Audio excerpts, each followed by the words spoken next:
Hi, my name is Brianna Johnson, and today I'm here to give you a summary of special education law in U.S. history and also give you a few examples of these laws in history in Supreme Court, and also provide you with a few references for your future inquiries.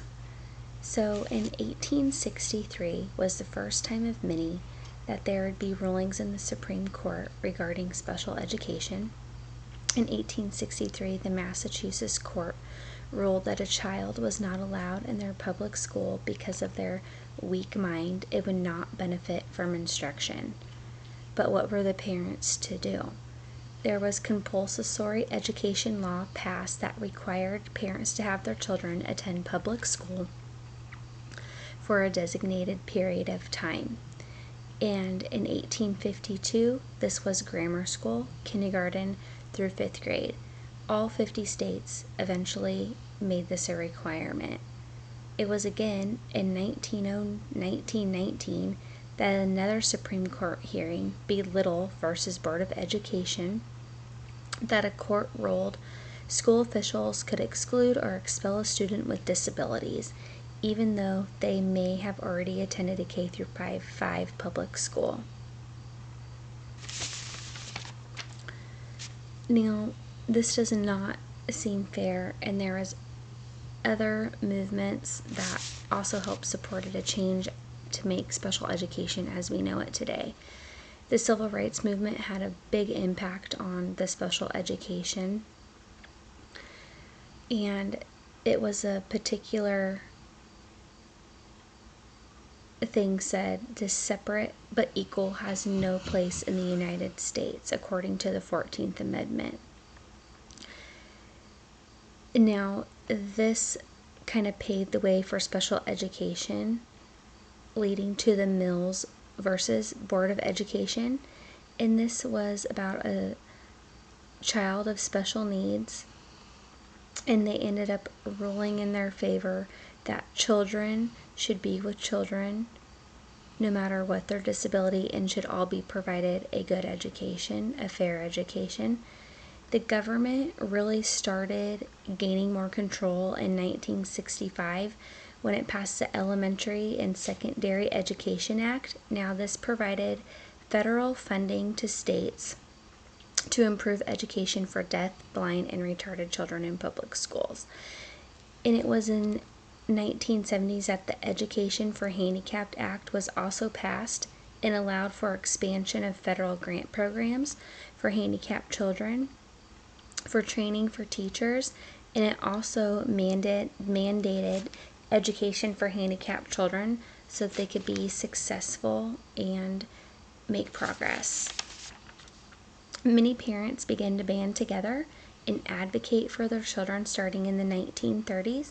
Many groups were formed, and one of the most critical groups formed was Base for Special Education, and the group is called the National Association for Retarded Citizens, and this came up in a case for PARC versus the Commonwealth of Pennsylvania, and this was the first case won in an educational lawsuit.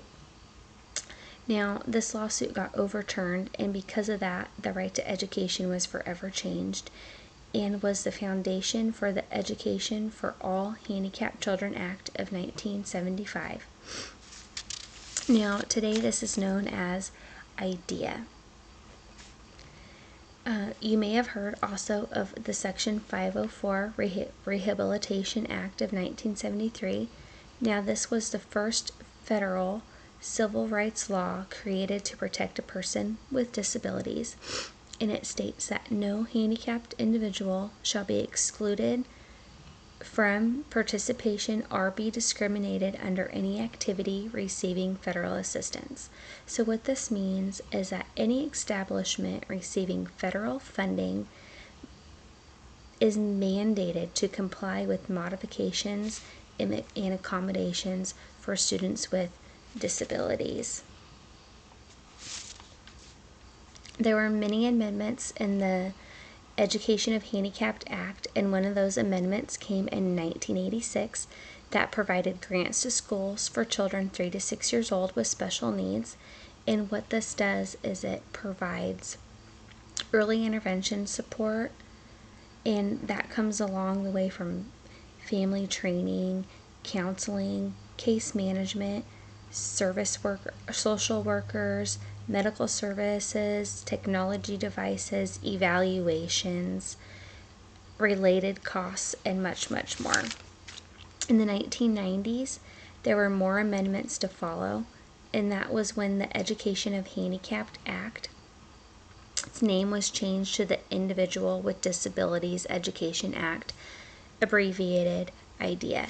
This act added up 2 categories which a student could be deemed disabled, and that was autism and traumatic brain injury. It also added services available, that was technology services and rehabilitation services. IDEA in the 1990s also required for an IEP that all students must have an IEP and have a transition service. This is to help students with an IEP to have a planned outcome for advancement to post-school programs, integrated employment, and independent living, and more. In the early 2000s, the No Child Left Behind Act was signed into law. This was created because the many low academic performing children in schools. The purpose of this was so that schools and districts could be held accountable for producing measurable gains in reading and arithmetic.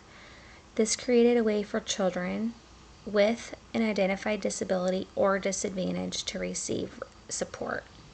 Another improvement to IDEA signing occurred in 2004 with the Improvement Act. This changed IEPs, discipline, and the identification of students with disabilities. This required that instructional strategies must be scientifically or research-based in order for teachers to use them on children with disabilities. And there are some really great resources to help parents, educators. The first resource is parentcenterhub.org, and this has all the information on the Individuals with Disability Education Act. You could get your own copy. It gives great information on early interventions. It lets you know about you and your child's rights. And another great website would be www.tn.gov and /special education /transition. This is a fantastic link for educators, students, and parents, and it offers information on programs for students to transition after completing high school with a special education program or IEP, and it also makes plans for teachers so that they could help a student adjust and create a plan for the future. And it also gives great information for parents on ways that they could help their student transition into the workforce, at home care facilities, or anything like that. Another really great link is on tennessee.gov/dyslexia, and this talks about screening, intervention, and instruction provided by the state of Tennessee. Thank you.